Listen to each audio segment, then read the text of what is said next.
Eu acredito de verdade que existe uma forma muito poderosa de pensar, e essa forma vem da física, o chamado raciocínio por primeiros princípios.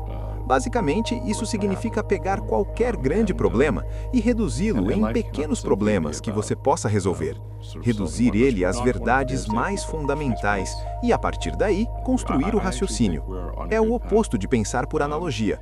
Na maior parte da nossa vida, a gente pensa por analogia, ou seja, a gente observa o que outras pessoas fazem, copia aquilo com pequenas variações e segue em frente. E isso é necessário, porque se a gente tivesse que repensar tudo do zero o tempo todo, simplesmente não conseguiria passar pelo dia. Mas quando o objetivo é criar algo novo, algo diferente, esse tipo de pensamento não é suficiente. Aí você precisa aplicar o pensamento por primeiros princípios. Um exemplo ajuda a deixar isso mais claro. Muitas pessoas diziam quando cheguei na Tesla que as baterias dos carros eram caras e que sempre iriam continuar sendo caras, porque sempre foram assim no passado. Só que quando você para pensar, isso não é um argumento muito inteligente. A pergunta certa não é sempre foi assim, mas sim do que uma bateria é feita. Pensando pelos primeiros princípios, você começa a quebrar o problema. E então, como eu resolvi os problemas das baterias? A primeira coisa a se perguntar é: quais são os materiais que compõem uma bateria? Qual é o valor real desses materiais no mercado? Quando você faz isso, percebe que estamos falando de coisas como cobalto, níquel, alumínio, carbono, alguns polímeros usados para separação e um invólucro de aço para dar forma à bateria. Aí você olha para o preço desses materiais, por exemplo, na Bolsa de Metais de Londres, e descobre que tudo isso junto custa algo em torno de $80 por quilowatt-hora. Isso deixa uma coisa muito clara. Se o custo da matéria-prima é esse, então o problema não é o material em si. O desafio está em como esses materiais são combinados e transformados em uma célula de bateria. Pensando de forma inteligente sobre esse processo, é totalmente possível criar baterias muito mais baratas do que a maioria das pessoas imagina.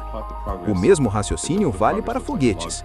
Durante anos, os foguetes da SpaceX foram absurdamente caros. Pior ainda, o custo para colocar 100 quilos em órbita aumentou com o tempo, em vez de diminuir. Depois da minha segunda viagem de volta da Rússia, eu pensei, não é possível. Tem que existir um jeito melhor de construir foguetes. Tem que existir uma forma de resolver esse problema.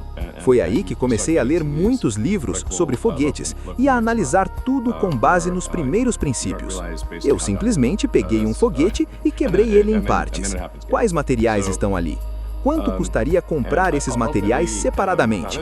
E quando você compara isso com o preço final de um foguete pronto, percebe uma diferença gigantesca entre o custo da matéria-prima e o preço final do produto. Essa diferença só pode significar uma coisa: alguma coisa muito errada está acontecendo entre os átomos que compõem o foguete e a forma final dele.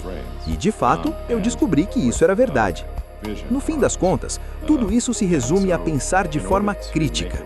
É questionar se as ideias que você está usando realmente fazem sentido.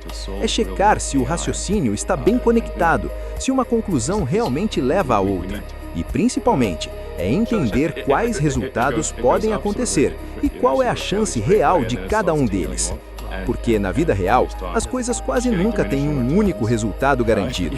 O que existe é um conjunto de possibilidades, cada uma com uma probabilidade diferente de acontecer.